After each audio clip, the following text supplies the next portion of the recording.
Diego, no sé si quieres comentar algo de esto o os lanzo ya directamente al asunto Sí. puramente energético. Bueno, pues yo me iría directamente al asunto energético, que es lo que dominamos. Yo la verdad es que de armas nucleares poco sé, pero sí entiendo que estamos en una guerra y la energía es parte de esa estrategia que está llevando Rusia y que está llevando Europa para poder lidiar esta guerra, ¿no? Bueno, Diego, Yolanda, José María, dentro de este asunto energético, tengo un gráfico curioso, voy a ver si nos lo ponen, si podéis, además si podéis verlo también, sobre las compras que se están produciendo, como veis, y el gasto total. Esto es casi todo tipo de gasoil, diésel, gasolina, casi todo tipo de combustible.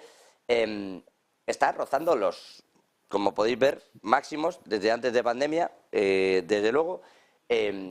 A pesar de las subidas de precios que estábamos viendo últimamente.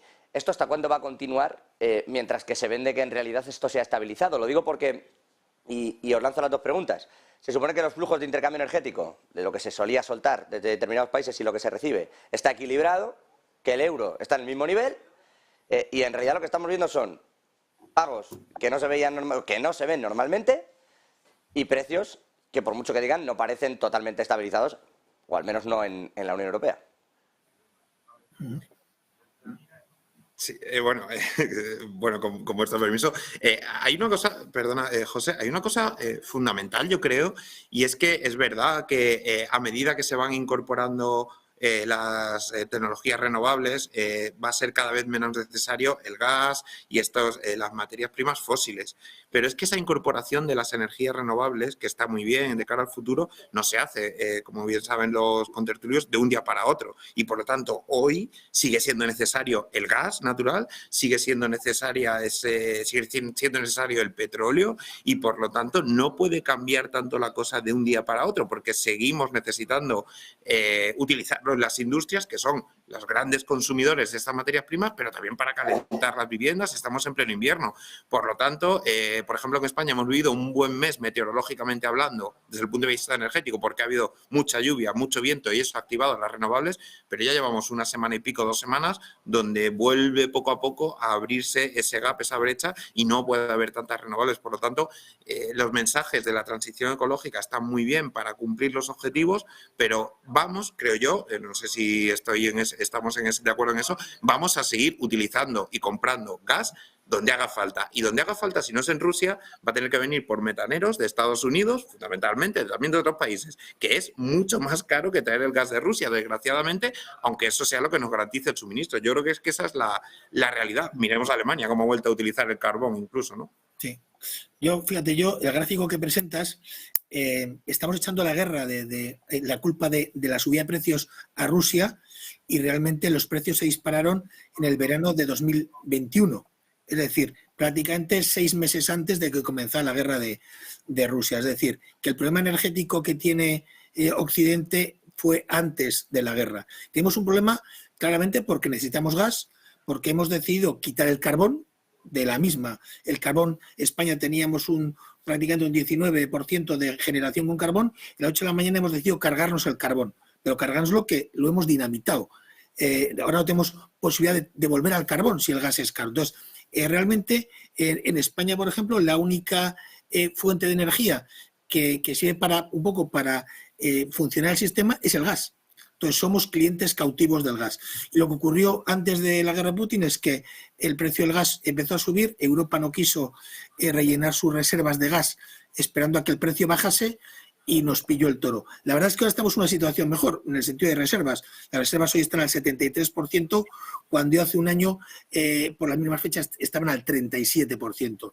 Es decir, ¿de reservas qué quiere decir? Pues que este verano o esta primavera, cuando empecemos a llenar las reservas, no vamos a hacer la locura que hicimos el año pasado, que fue llenar las reservas a cualquier precio y a una velocidad récord, sino que este año podemos ir haciéndolo poco a poco sin hacer que el precio del gas se tensione tanto como se tensionó en agosto. Yolanda.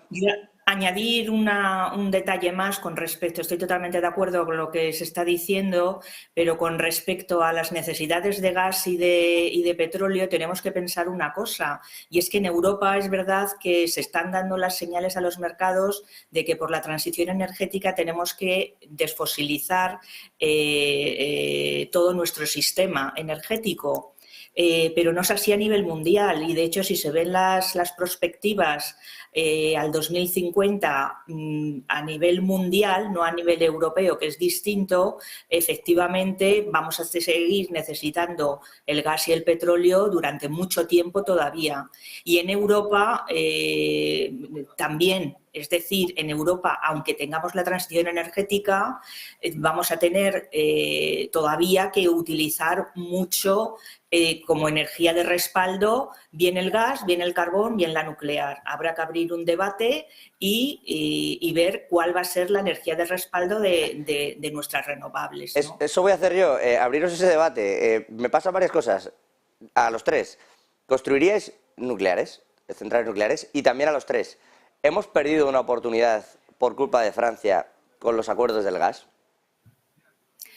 Bueno, yo sí, yo ya me he pronunciado en varias ocasiones. Yo soy una firme convencida de que no podemos en nuestro sistema, por cuestiones de estabilidad del propio sistema energético, mientras no tengamos un almacenamiento masivo, tenemos que o tener o gas o carbón, que yo eso para mí no es una posibilidad siquiera, porque eso contamina mucho más y, sin embargo, ir a una energía limpia como es la nuclear. Mi propuesta, desde luego, es no cerrar las nucleares que tenemos, que funcionan perfectamente, y para eso está el Consejo de Seguridad Nuclear, para garantizar que son seguras, pero deberíamos de construir reactores de los SMR, que son los pequeños reactores modulares que, tanto por precio como por seguridad, como por la propia potencia que tienen, se pueden poner en muchísimos emplazamientos, en los propios donde hay centrales nucleares ya, pero donde, por ejemplo, se están cerrando las centrales de carbón antiguas, pues ahí se pueden poner SMRs, en todas las industrias que necesiten tener energía de forma masiva, tanto térmica como eléctrica, pueden utilizar estos reactores, y yo pienso que es el futuro. De hecho, en toda Europa, salvo en España, se están hablando ya de ampliar los megavatios nucleares. José María, Diego. José María. Bueno, a ver, yo voy a disentir un poco en un sentido. Vamos a ver, construir una nueva nuclear o nuevas nucleares ahora mismo aquí en España es muy complicado, tan complicado que ni las propias compañías propietarias de las centrales nucleares, que son básicamente Iberdrola, Endesa y Naturgy, con un poquito de EDP, una pequeña participación, no están dispuestas. A ver, es verdad que no están dispuestas. No estoy de acuerdo, ¿eh? Bueno, yo por lo que ellos dicen y por lo que ellos me dicen, no. Claro, evidentemente ellos dicen si se les retribuye bien, si se les retribuye acorde, claro, pero ya estamos hablando de lo que decida un gobierno o lo que pueda el gobierno. Ellos, desde luego, lo dicen tanto directa como indirectamente, es que no están ahora mismo en ese negocio, en el negocio de nueva creación de una nueva central nuclear. Cuidado. Otro aspecto es, y esto sí que es muy importante, es que el calendario, y yo esto lo digo porque creo que va a ser así, no por ciencia infusa y no porque yo sea nadie responsable del ministerio, Dios me libre, pero creo que el calendario pactado de cierre de las centrales nucleares se va a cambiar cuando llegue el momento verdadero de decidir si se empiezan a cerrar o no. Y esto no es en 2027, que empieza con Almaraz, sino que prácticamente se va a tener que decidir este año porque sabemos que va con unos años de decalaje, si se cierra o no. Yo creo que ese calendario no se va a cumplir, que se va a necesitar ampliarlo y que las propias, y esto también lo dicen los propietarios de las centrales nucleares, incluso sus planes de amortización están así planteados, que puedan subsistir a 40 e incluso a 50 años vista. ¿Por qué? Por lo que decías ahora mismo, porque va a ser necesario una tecnología de respaldo mientras no haya un almacenamiento de las renovables, que no lo hay ahora mismo y que no se ve por lo menos a medio plazo. Por lo tanto, nuevas nucleares como las que conocemos, yo creo que no. Prolongación del calendario o adaptación del calendario pactado, sí que va a haber, yo lo daría casi por hecho. ¿No crees que haya nuevas nucleares? ¿No crees que haya nuevas nucleares porque no las quieren construir? No porque no creas que sean necesarias.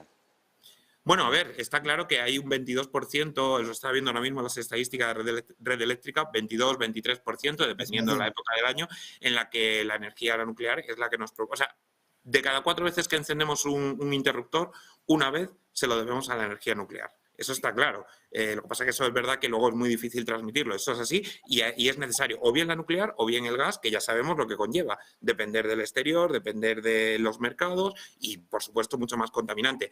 Pero ahora mismo plantearse construir nuevas centrales, salvo estos pequeños reactores que, como decía, que es verdad que es una posibilidad que está encima de la mesa, no sé hasta qué punto está encima de los consejos de administración aquí en España, lo veo más complicado, pero desde luego lo de la ampliación del calendario yo lo daría casi por hecho, vamos. ¿Diego? Yo creo José María, que te has ido a la realidad y Yolanda se ha ido al deseo, ¿no? Es decir, la realidad es que no podemos subsistir sin la nuclear.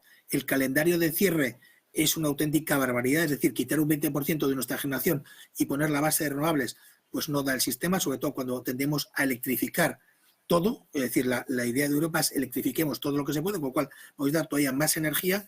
Entonces, este calendario no es rentable. ¿Qué le ocurre a las dueñas de estas empresas de las nucleares? Pues que con el precio marginalista actual, pues igual no les sale tan rentable. Este año sí, pero otros años dicen, hacer inversiones, prefiero negociar, a ver las nuevas formas de cálculo del precio de energía que quiere implementar Europa para ver qué hago. Está en un momento de transición. Tienen claro las eléctricas que si nos cargamos la nuclear tenemos un grave problema de suministro, de generación, así de claro.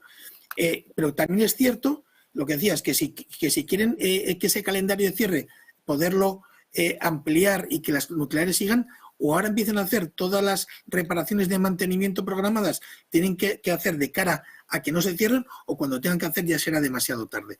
Es decir, aquí el tiempo juega a nuestro contra. El poner nucleares nuevas, siempre hemos dicho, bueno, pues que tienes un conflicto social, que donde las pones, pues hoy es muy fácil. Donde ya hay nucleares puestas, pones las pequeñas porque la gente de esos pueblos no tiene ningún problema con nuclear. Ya están acostumbrados, ¿no? Déjalos y ya están acostumbrados. Es que España tenemos una tecnología que es buenísima, que tenemos una orografía, que Dios nos ha dado esa orografía, que es la hidráulica de bombeo. La forma de almacenar energía de forma masiva. España es igual a los pocos países europeos que tenemos esa hidráulica de bombeo. Y encima tenemos unos pantanos iniciales, con lo cual solo habría que hacer el vaso inferior, seguramente. Es decir, tenemos un camino recorrido muy amplio y es el que tendríamos que trabajar para ser el gran almacén de energía de Europa. Sí, Sí, ahí... Ahí